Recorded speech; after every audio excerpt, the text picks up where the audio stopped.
Hello दोस्तों, मैं हूं अब्दुल्ला और आप देख रहे हैं सात यस क्लासेस। तो आइए एक बार फिर से मेरे यूट्यूब चैनल सात यस क्लासेस में आप सभी का बहुत बहुत स्वागत है। आज हम फिर क्लास 10 का सब्जेक्ट मैथ का कुछ क्वेश्चन लेकर के आए हुए हैं और ये क्वेश्चन जो है आपका क्लास 10 के एनसीईआरटी बुक चैप्टर नंबर 5 से है, जिसका नाम है समानांतर श्रेणी, जिसको हम लोग शॉर्ट में एपी भी बोलते हैं, जिसका मीनिंग होता है अरिथमेटिक प्रोग्रेशन। उसी से संबंधित क्वेश्चन है। तो चैप्टर नंबर 5 से एक प्रश्नावली है जो 5.3 है। उसी 5.3 से क्वेश्चन नंबर 17 जो आप सभी को बोर्ड पर दिख रहा होगा, इसको देखेंगे और इसके बाद में हम देखेंगे 18, 19 और 20। आज मेरी कोशिश यही रहेगा कि आज हम इस वीडियो सेशन में टोटल 4 क्वेश्चन को कवर कर सके। चलिए आइए बिना देरी के आज का वीडियो हम स्टार्ट करते हैं। और जो बच्चे नए हैं और फर्स्ट बार मेरे वीडियो को देख रहे हैं वो ये जान ले कि इस चैप्टर नंबर 5 दैट इज समानांतर श्रेणी से जो प्रश्नावली है 5.1 और 5.2 और इस प्रश्नावली दैट इज 5.3 के क्वेश्चन नंबर 1 से लेकर के और 16 तक का वीडियो पहले ही हम बना चुके हैं और उसका जो लिंक है इस वीडियो के डिस्क्रिप्शन बॉक्स में आप सभी को मिल जाएगा। और इस चैप्टर से संबंधित जितना भी फॉर्मूला है, जितना भी कंसेप्ट है, उस पर भी एक वीडियो हम बना चुके हैं। वो भी वीडियो मेरे चैनल पर अपलोड है और उसका भी लिंक इस वीडियो के डिस्क्रिप्शन बॉक्स में आप सभी को मिल जाएगा, इसलिए वहां से आप लोग जाकर के देख सकते हैं। आइए तो आज का वीडियो सेशन हम स्टार्ट करते हैं। सबसे पहले हम क्वेश्चन नंबर 17 देखते हैं जो कि बोर्ड पर आप सभी को दिख रहा होगा। सबसे पहले हम क्वेश्चन को पढ़ते हैं। क्वेश्चन में क्या दिया हुआ है पहले इसको हम देख लेते हैं। दिया है कि एक स्कूल के विद्यार्थियों ने वायु प्रदूषण कम करने के लिए स्कूल के अंदर और बाहर पेड़ लगाने के बारे में सोचा। यह निर्णय लिया गया कि प्रत्येक कक्षा का प्रत्येक अनुभाग अपनी कक्षा की संख्या के बराबर पेड़ लगाएगा। उदाहरणार्थ कक्षा 1 का एक अनुभाग 1 पेड़ लगाएगा, कक्षा 2 का एक अनुभाग 2 पेड़ लगाएगा और कक्षा 3 का एक अनुभाग 3 पेड़ लगाएगा इत्यादि। और ऐसा कक्षा 12वीं तक के लिए चलता रहेगा। प्रत्येक कक्षा के 3 अनुभाग है। इस स्कूल के विद्यार्थियों द्वारा लगाए गए कुल पेड़ों की संख्या कितनी होगी वही निकाल के हम सभी को क्या करना है, बताना है। क्वेश्चन काफी लंबा है, इसलिए इससे आप लोग मत घबराइएगा। जितना लंबा क्वेश्चन है उतना ही इसका शॉर्ट आंसर होने वाला है। आइए सबसे पहले इस लंबे क्वेश्चन को हम ब्रीफ में समझते हैं। इसमें दिया हुआ है कि किसी स्कूल के विद्यार्थियों के द्वारा स्कूल के अंदर और बाहर कुछ क्या लगाना है, पेड़ लगाना है, जो वायु प्रदूषण को कम करेगा। और इसमें लगाने का नियम यह है कि प्रत्येक कक्षा का जो अनुभाग है उतना ही पेड़ लगाएगा जिस कक्षा में वो पढ़ता है। यानी कहने का मतलब यह हुआ कि यदि कोई विद्यार्थी कक्षा 1 में पढ़ता है तो 1 पेड़ लगाएगा, कक्षा 2 में पढ़ता है तो 2 पेड़ लगाएगा, कक्षा 3 में पढ़ता है तो 3 पेड़ लगाएगा। और इस तरह से कक्षा 1 से लेकर के और 12वीं तक के विद्यार्थियों को इसी तरह से पेड़ लगाना है। और दिया हुआ है कि प्रत्येक कक्षा के प्रत्येक अनुभाग उतना ही मतलब कि पेड़ लगाएगा जितना उसका कक्षा संख्या है। तो हर एक कक्षा में देखिए नीचे दिया हुआ है कि 3 क्या है, अनुभाग है दिया हुआ है। इसमें प्रत्येक कक्षा के 3 अनुभाग है। अनुभाग कहने का मतलब जो सेक्शन होता है, जैसे क्लास 1 का सेक्शन 1 होता है, 2 होता है, 3 होता है। तो प्रत्येक कक्षा में 3-3 अनुभाग है, 3-3 सेक्शन है। तो इसका मतलब यह हुआ कि कक्षा 1 के जो विद्यार्थी होगा क्योंकि 1 पेड़ लगाएगा तो 3 को जब अनुभाग है तो हर एक अनुभाग का 1-1 पेड़ लगाएगा। तो कक्षा 1 के द्वारा टोटल जो लगाए गए पेड़ होंगे कितना होगा, 3 होगा, क्योंकि कक्षा 1 का अनुभाग 1 पेड़ लगाएगा, कक्षा 1 के अनुभाग 2 1 पेड़ लगाएगा, और कक्षा 1 के ही अनुभाग 3 1 पेड़ लगाएगा।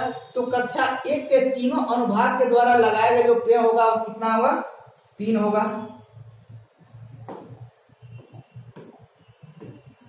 ठीक है, ये कक्षा 1 के द्वारा लगाया गया है। अब कक्षा 2 के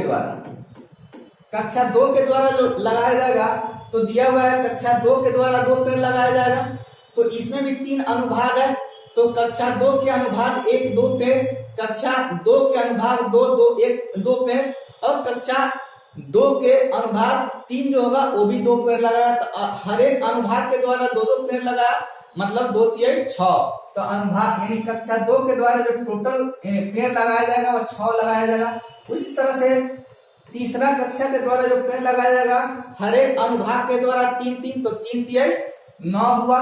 और इसी तरह से आगे बढ़ते चला जाएगा 12वीं क्लास तक। तो 12वीं क्लास के बच्चे जो विद्यार्थी होंगे कितना पेड़ लगाएंगे, क्योंकि 12वीं कक्षा में पढ़ते हैं इसलिए 12 पेड़ लगाएंगे एक अनुभाग, तो 3 अनुभाग को लगाना है, तो 12 के कितना हो जाएगा, 36 हो जाएगा। तो ये टोटल जो पेड़ लगाएंगे 36 पेड़ लगाएंगे।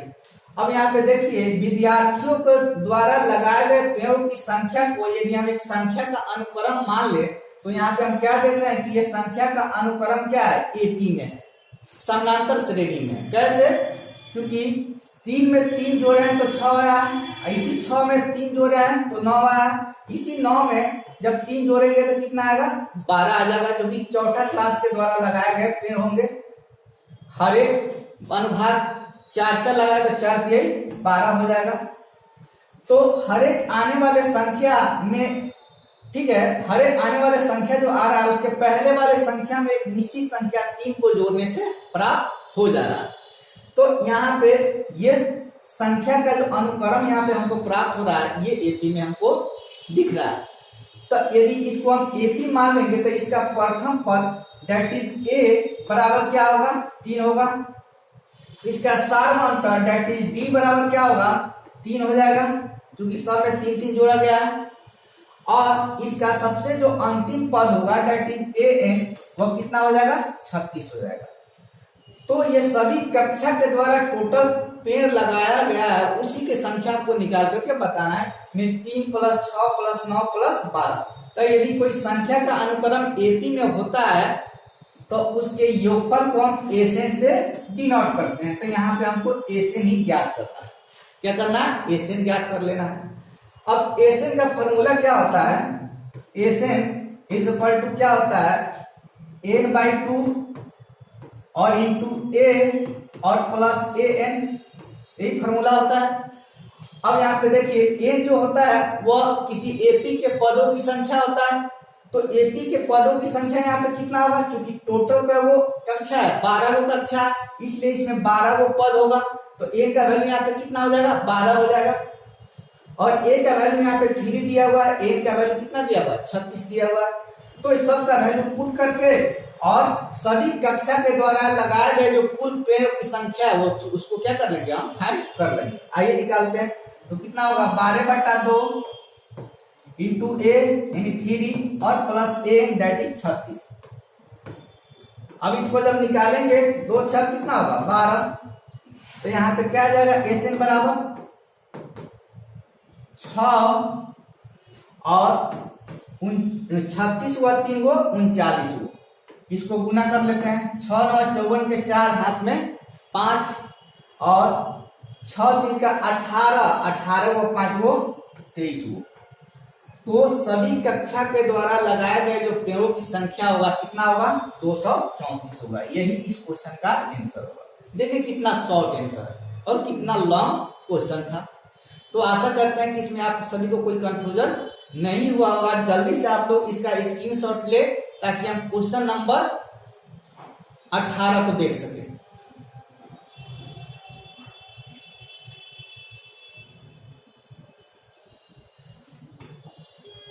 आइए क्वेश्चन नंबर 18 भी देख लेते हैं। क्वेश्चन नंबर 18 भी बोर्ड पर आप सभी को दिख रहा होगा। सबसे पहले हम क्वेश्चन को पढ़ लेते हैं। दिया है कि केंद्र ए से प्रारंभ करते हुए बारी बारी से केंद्रों ए और बी को लेते हुए त्रिज्याओं 0.5 सेंटीमीटर, 1 सेंटीमीटर, 1.5 सेंटीमीटर, 2.0 सेंटीमीटर वाले उत्तरोत्तर अर्धवृत्तों को खींचकर एक सर्पिल बनाया गया है, जैसा कि आकृति में यहाँ पे आप सभी को दिख रहा होगा। 13 क्रमागत अर्धवृत्तों से बने इस सर्पिल की लंबाई क्या होगी, वही हमको निकाल करके और बताना है। और यहाँ पे पाई का वैल्यू जो लेना है वो 22/7 लेना है। तो आइए इसको थोड़ा सा पहले समझने की कोशिश करते हैं। देखिए इसमें दिया क्या है, दिया है कि ए और बी को सेंटर मान करके, केंद्र मान करके हमको अर्धवृत्त बहुत सारा यहाँ पे खींचना है और उससे हमको एक सर्पिल प्राप्त होगा। क्या हुआ? सर्पिल प्राप्त होगा। तो इस सर्पिल का कुल लंबाई क्या होगा वही हमको निकाल करके बताना है। तो देखिए यहाँ पे सेंटर यानी पॉइंट ए को, बिंदु ए को केंद्र मान करके एक अर्धवृत्त यहाँ पे खींचा गया है, जिसको L1 से यहाँ पे डिनोट किया गया है। फिर यहाँ पे बी को केंद्र मान करके एक अर्धवृत्त खींचा गया है, ये वाला, जिसको L2 से डिनोट किया गया है। फिर यहाँ पे ए को केंद्र मान करके यहाँ पे एक अर्धवृत्त खींचा गया है, जिसको L3 से माना गया है, डिनोट किया गया है। उसी तरह फिर से बी को केंद्र मान करके एक अर्धवृत्त खींचा गया है, जिसको L4 से डिनोट किया गया है। और इसी तरह से आगे टोटल कितना अर्धवृत्त खींचना है? 13 ठो खींचना है। तो कह रहा है कि इस सर्पिल का लंबाई क्या होगा वही हमको निकालना है। अब देखिए यहाँ पे ए को केंद्र माना गया है और एक अर्धवृत्त खींचा गया है। तो इस अर्धवृत्त का त्रिज्या कितना लिया गया?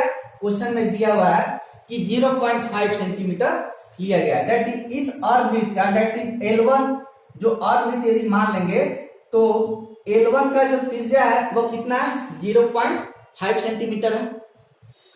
और L2 अर्धवृत्त का जो त्रिज्या है उसको हम 1 सेंटीमीटर लेंगे। उसी तरह से L3 का 1.5 सेंटीमीटर और L4 का 2.0 सेंटीमीटर हमको लेना है और इसके कुल लंबाई को निकाल करके बताना है। तो देखिए यहाँ पे 13 वो अर्धवृत्त है, तो 13 अर्धवृत्त के जो परिधि है उसको निकाल करके, ठीक है, और जोड़ देंगे तो इस सर्पिल का कुल लंबाई हमको निकल जाएगा। तो एक एक करके पहले निकालते हैं। देखिए इस अर्धवृत्त का चूंकि त्रिज्या 0.5 सेंटीमीटर है तो यहाँ पे लिखेंगे सर्पिल के कुल, लिखते हैं यहाँ पे सर्पिल के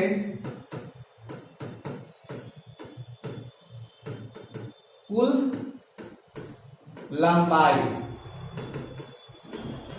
बराबर क्या होगा? देखिए तो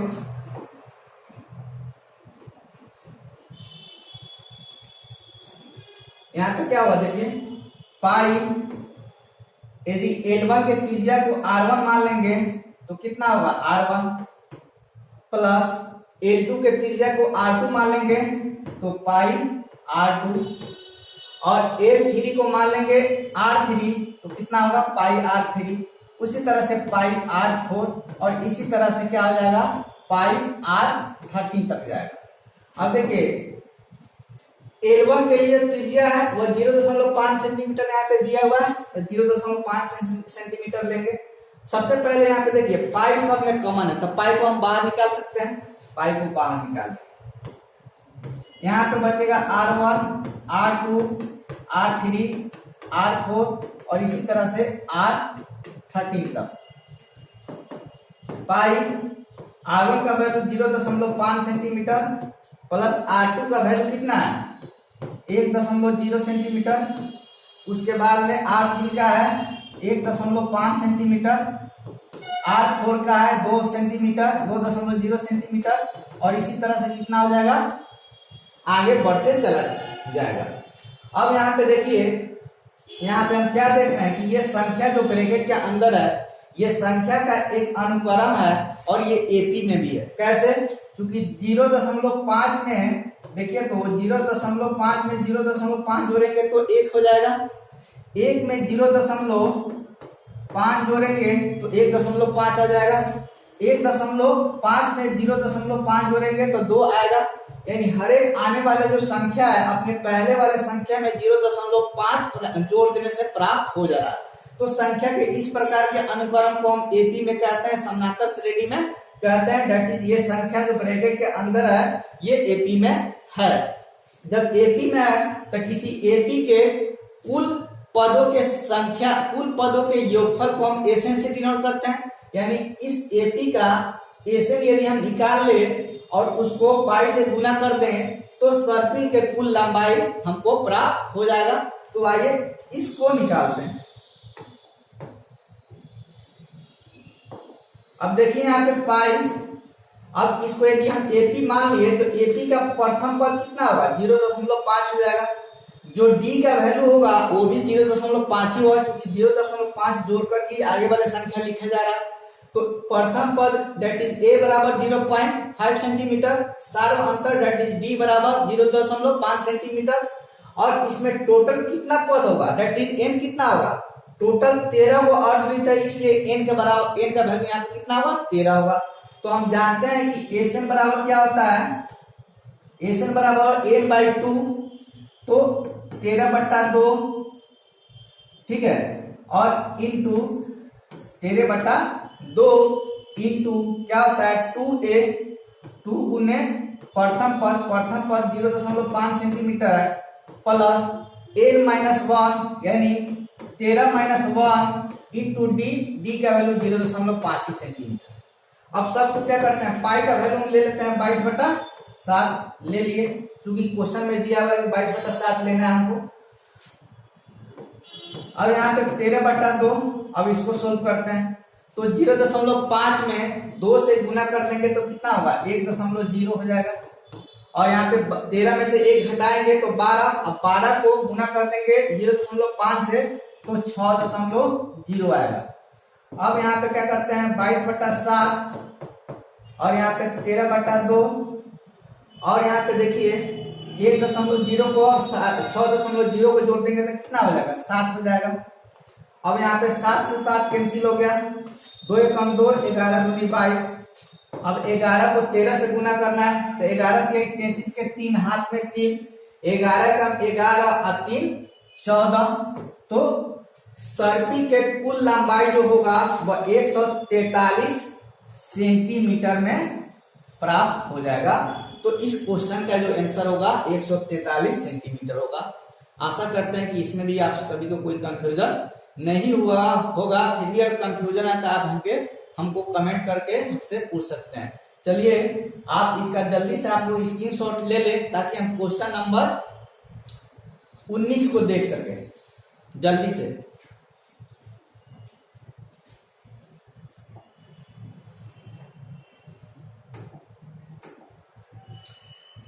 चलिए आइए देख लेते हैं क्वेश्चन नंबर 19। क्वेश्चन नंबर 19 भी आप सभी को बोर्ड पर दिख रहा होगा। सबसे पहले हम क्वेश्चन को पढ़ लेते हैं। दिया हुआ है 200 लट्ठों को ढेरी के रूप में इस प्रकार रखा जाता है कि सबसे नीचे वाले पंक्ति में 20 लट्ठे हैं, उससे अगली पंक्ति में 19 लट्ठे हैं, उससे अगली पंक्ति में 18 लट्ठे हैं और इसी तरह से आगे रखते चला जा रहा है, जो कि फिगर में यहाँ पे दिखाया गया है। ये 200 लट्ठे कितनी पंक्तियों में रखे गए हैं तथा सबसे ऊपरी पंक्ति में कितने लट्ठे हैं, ये दोनों क्वेश्चन का हमको क्या करना है, जवाब देना है। सबसे पहले सबसे ऊपर वाले पंक्ति में कितना लट्ठे हैं और इसमें लट्ठों की पंक्तियों की संख्या कितनी है वो भी हमको निकाल करके बताना है। यानी टोटल इस तरह के जो लकड़ी के लट्ठा है वो कितना है 200 है और 200 को क्या किया है इस रूप में अरेंज किया गया। सबसे नीचे 20 वो लट्ठा, उसके ऊपर रखा गया 19 को लट्ठा, उसके ऊपर रखा गया 18 वो लट्ठा और इस तरह से रखते चला जा रहा है 200, जब तक 200 लट्ठे रखे ना जा सकते, जब तक इसी तरह से अरेंज करते चला जाया जा रहा है। ठीक है, तो यहाँ पे देखिए कि सबसे जो नीचे जो लट्ठा रखा गया कितना रखा गया 20 गो, यानी इस लाइन में 20 गो लट्ठा होगा। दूसरे पंक्ति में कितना होगा 19 गो होगा, तीसरे में कितना होगा 18 होगा और इसी तरह से आगे बढ़ते चला जा रहा है। तो सबसे ऊपरी में कितना होगा और इसमें टोटल कितना पंक्ति होगा, ये दोनों क्वेश्चन का आपको क्या करना है, जवाब देना है। तो देखिए इसमें जो लट्ठा को अरेंज किया गया है तो उसकी संख्या देखिए एपी में हमको प्राप्त हो रहा है। कैसे? क्योंकि 20 में माइनस 1 को जोड़ देते हैं तो 19 प्राप्त हो जा रहा है। 19 में माइनस 1 को जोड़ रहे हैं तो 18 प्राप्त हो जा रहा है। उसी तरह 18 में माइनस 1 को जोड़ देंगे तो 17 प्राप्त हो जाएगा। तो यहाँ पे क्या देखना है कि ये इसकी संख्या जो पंक्ति के रूप में रखा गया है ये एपी में हमको प्राप्त हो जा रहा है। और इस एपी का प्रथम पद क्या होगा, तो यहाँ पे कितना होगा, 20 होगा। और डी का वैल्यू कितना हो जाएगा, देखिए तो -1 हो जाएगा, क्योंकि -1 जोड़ जोड़ करके आने वाले जो संख्या उसको लिखते चला जा रहा है। तो डी का वैल्यू डेट इज सर्व अंतर -1 हो जाएगा। और इसमें कितना पंक्ति होगा, डेट इज इस तरह कितने पद होंगे, डेट इज एन का वैल्यू क्या होगा वो हमको निकाल करके बताना है। ठीक है। और सबसे ऊपरी पंक्ति में डेट इज लास्ट पद, इसको एपी मान लिया जाए तो लास्ट पद क्या होगा वो भी हमको निकाल करके बताना है। तो आइए इसमें टोटल जो ये है लट्ठा है वो कितना दिया हुआ है, देखें तो एसएन का वैल्यू दिया हुआ है 200। क्या दिया हुआ है, टोटल लट्ठा दिया हुआ ना 20। तो एसएन क्या होता है, किसी एपी के कुल पदों के योगफल होता है। तो कुल लट्ठा इसमें कितना है, 200 है। उसी 200 को अरेंज करना है, डेट इज एसएन का वैल्यू कितना हो जाएगा, यहाँ पे 200 होगा। तो एसएन का फॉर्मूला क्या होता है, ठीक है, एसएन का फॉर्मूला क्या होता है, देखिए तो एसएन बराबर होता है मेरे पास क्या, n/2 और इंटू 2a अब प्लस n-1 इंटू डी। सबका वैल्यू पुट करते हैं। एसएन का वैल्यू 200 है, 200 रख दिए। n/2 इंटू 2 गुने a का वैल्यू 20 है, 20 रख दिए, प्लस n-1 और इंटू डी का वैल्यू -1 है, -1 लगी। 2 इधर गुना भागा में है तो इधर जाने के बाद में क्या होगा, गुना में होगा। तो 200 को 2 से गुना कर देंगे तो यहाँ पे कितना आएगा, 400 हो जाएगा। यहाँ पे बचेगा n और 20 दूनी कितना होगा, 40। और देखिए -1 को n-1 से 1 को n से गुना कर देंगे तो -n होगा। और -n को -1 से गुना कर देंगे तो +1 हो जाएगा। यहाँ पे देखिए आया कितना, 400 बराबर 1 और यहाँ पे देखिए 40 और 1 कितना हो जाएगा, 41। 41 -n होगा। ठीक है।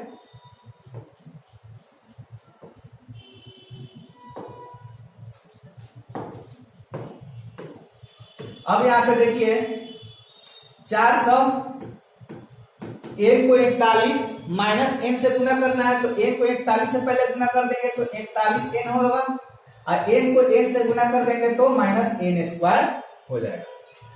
और यहाँ पे देखिए सबको इस सब को एक इधर लाएंगे तो n² इधर माइनस, तो इधर आने के बाद में प्लस, ये प्लस है तो इधर माइनस, और जिस साइड में उसी साइड में है तो जो प्लस में है तो प्लस में रहता है, माइनस है तो माइनस में। तो यहाँ पे प्लस में है, प्लस से लिखेंगे, इधर कुछ नहीं बचेगा, जब 0 लिख दिया जाएगा। तो यहाँ पे हम क्या देख रहे हैं कि n के पद में हमको एक द्विघात समीकरण प्राप्त हो जा रहा है। अब इस द्विघात समीकरण को सोल्व करके इनका वैल्यू हम निकाल सकते हैं।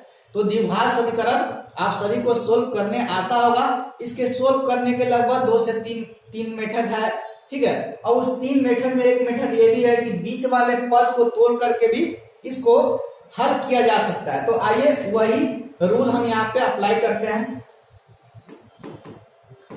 तोड़ने का नियम क्या है ये मालूम होगा, नहीं मालूम हो तो समझ लीजिए कि बीच वाला टर्म को ऐसे 2 बार में तोड़ा जाता है कि जोड़ने घटाने पर इतना आ जाए और गुना करने पर इसके और इसके गुणनफल के बराबर आ जाए। तो इसको 41n को हम तोड़ सकते हैं 16n और -25n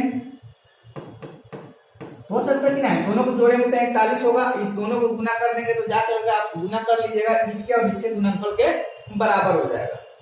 अब क्या करते हैं, यहाँ से n और n इस दोनों में से कॉमन ले लेंगे तो यहाँ पे n ले लेंगे कॉमन, यहाँ पे बचेगा n और यहाँ पे बचेगा 16।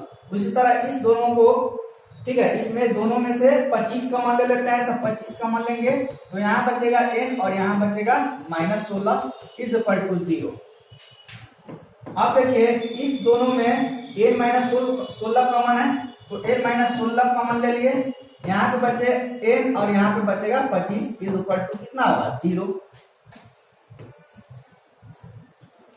अब क्या कर लेते हैं, एक बार इस पक्ष को इधर भेज देंगे और n का वैल्यू निकालेंगे, एक बार इस पक्ष को इधर भेज देंगे और n का वैल्यू निकालेंगे।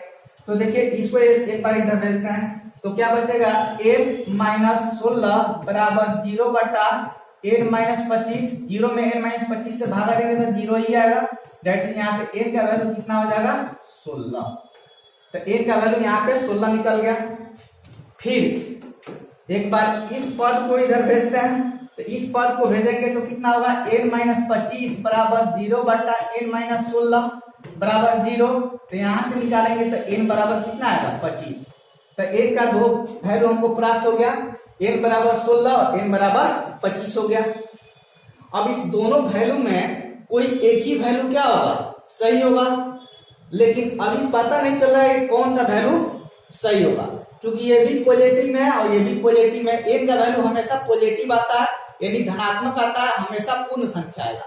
तो इस दोनों कंडीशन को ये फुलफिल कर रहा है, तो n का दोनों वैल्यू क्या होगा, यहाँ पे दिख रहा है कि मान है, लेकिन इसमें कोई एक ही मान सही होगा।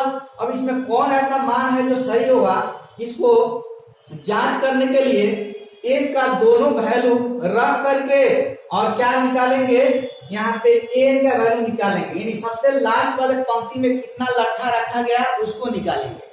अगर उसकी संख्या अगर पूर्ण संख्या में आ जाएगा, n के जिस वैल्यू के लिए पूर्ण संख्या आ जाएगा यानी धनात्मक भी होगा और क्या होगा पूर्ण भी होगा, तो n का वो वैल्यू क्या होगा मान हो जाएगा। और जिस पर n का वैल्यू डेट इज सबसे अंतिम पंक्ति में लट्ठों की संख्या अगर नेगेटिव आ जाए, अगर 0 आ जाए या p/q के रूप में आ जाए, तो n का वो वैल्यू क्या हो जाएगा अमान हो जाएगा। आइए दोनों वैल्यू को हम जांच करते हैं। n का फॉर्मूला क्या होता है, n बराबर होता है a plus n-1 into D. पहले हम n बराबर 16 रखते हैं, 16 रखेंगे, 16 n का वैल्यू कितना रखेंगे 16 रखेंगे। a का वैल्यू तो यहाँ पे कितना था 20 था, 20 ले लिए,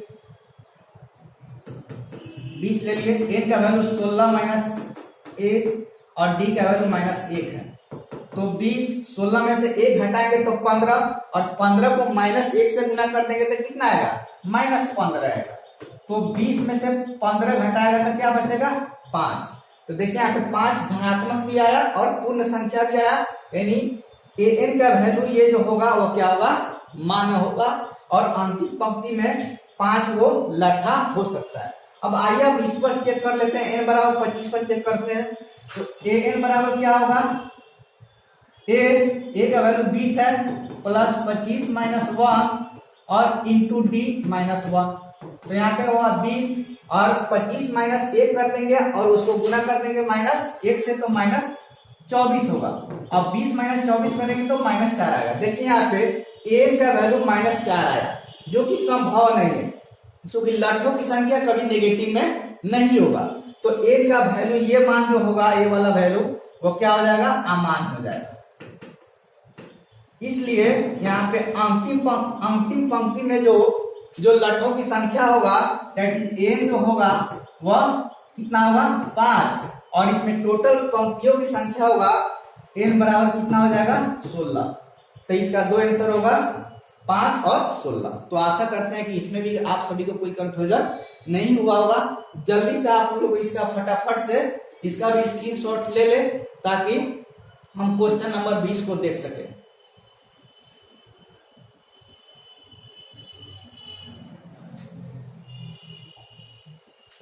देखिए क्वेश्चन नंबर 20 भी आप सभी को बोर्ड पर दिख रहा होगा। सबसे पहले इस क्वेश्चन को भी पढ़ते हैं। देखिए ये भी क्वेश्चन देखने में काफी लंबा है, लेकिन इसका भी आंसर बिल्कुल शॉर्ट होने वाला है। चलिए सबसे पहले हम क्वेश्चन को पढ़ लेते हैं।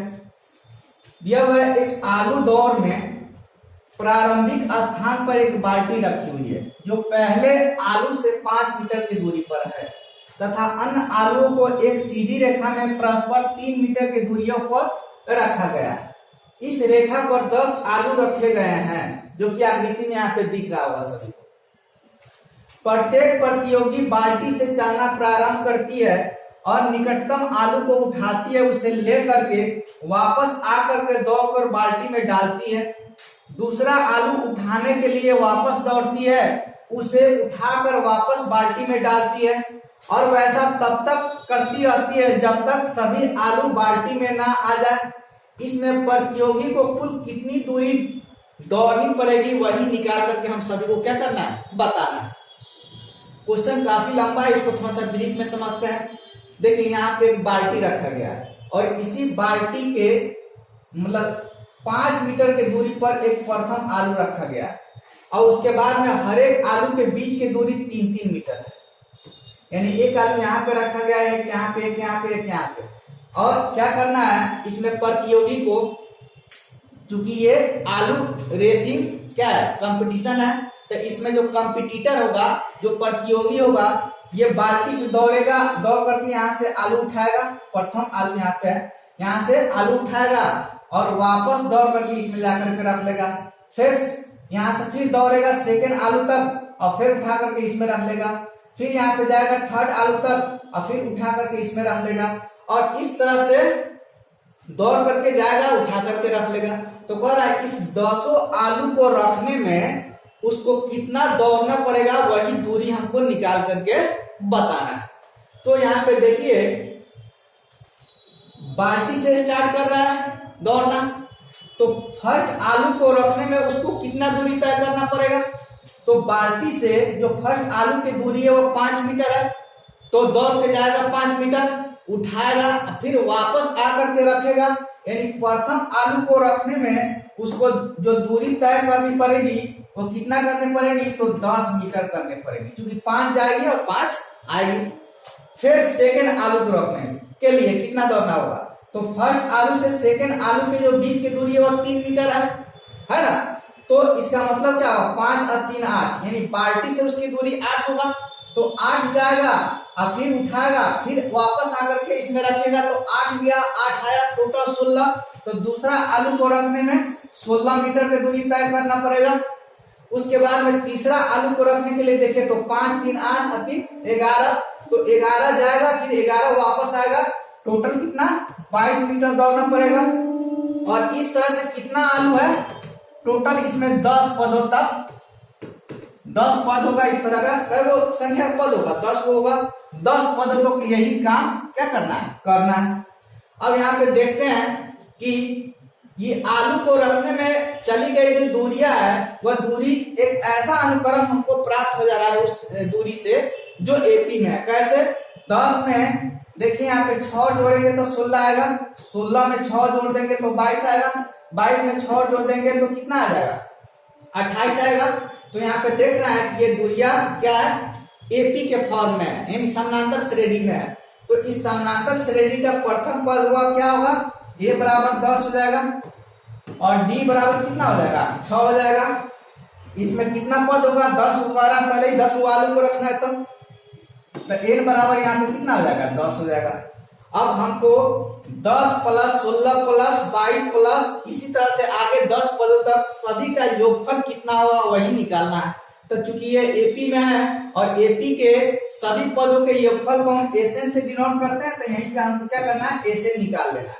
तो एसएन का फॉर्मूला क्या होता है, n/2 और into 2a plus n-1 into D. सबका वैल्यू इसमें पुट करके और निकाल लेते हैं। a का वैल्यू 10 है, 10/2 लिख देंगे। 2 गुने a का वैल्यू 10 है, 10 रख लिए, 10 माइनस 1 इंटू डी, डी का वैल्यू 6 है। 10 में 2 से भाग देंगे तो 5, 2 दाएं के 20 और 10 में से 1 घटाएंगे तो 9, 9 6 54। कितना होगा, 5 20 को और 54 को 74 को होगा। 74 को 5 से गुना कर देंगे तो कितना होगा, 5 को 20 और 5 से 35 और 2 37। यानी सभी आलू को रखने में प्रतियोगी को जो दौड़ना पड़ेगा टोटल 370 मीटर की दूरी तय करनी पड़ेगी। आशा करते हैं कि इसमें भी आप सभी को कोई कंफ्यूजन नहीं हुआ होगा। फिर भी कंफ्यूजन है तो आप हमसे कमेंट करके पूछ सकते हैं कि आज का वीडियो हम यहीं पे समाप्त करेंगे, क्योंकि वीडियो बहुत ही लंबा ऑलरेडी पहले ही हो चुका है, इसलिए इसमें दूसरा प्रश्न को कवर करना मुश्किल है। और जो बच्चे आज फर्स्ट बार मेरे वीडियो को देख रहे हैं वो जान लें कि हम इस वीडियो सीरीज में क्लास 10 के मैथ को कवर करने वाले हैं, और बुक जो होगा वो एनसीईआरटी होगा। और इस सीरीज में हम चैप्टर नंबर 13, चैप्टर नंबर 12 और चैप्टर नंबर 5 इस तीनों चैप्टर को हम कवर कर चुके हैं। यानी आज जो था वह क्वेश्चन चैप्टर नंबर 5 का अंतिम क्वेश्चन था। तो इस तरह से देखा जाए तो तीनों चैप्टर को पूरे डिटेल में हम देख चुके हैं। उसका वीडियो मेरे चैनल पर अपलोड है, इसलिए आप लोग वहां से जाकर के देख सकते हैं। और जो नया उनसे ये भी रिक्वेस्ट है कि आप मेरे चैनल को सब्सक्राइब भी करें, उसके बगल वाला जो बेल आइकन है उसे प्रेस करके भी रखें, ताकि आने वाले वीडियो का नोटिफिकेशन मिल सके। और पूरा वीडियो देखने के बाद में यदि आपको अच्छा लगा हो तो इसे आप लाइक भी करें, अपने दोस्तों के साथ शेयर भी करें। चलिए, आप सभी का मेरा वीडियो देखने के लिए बहुत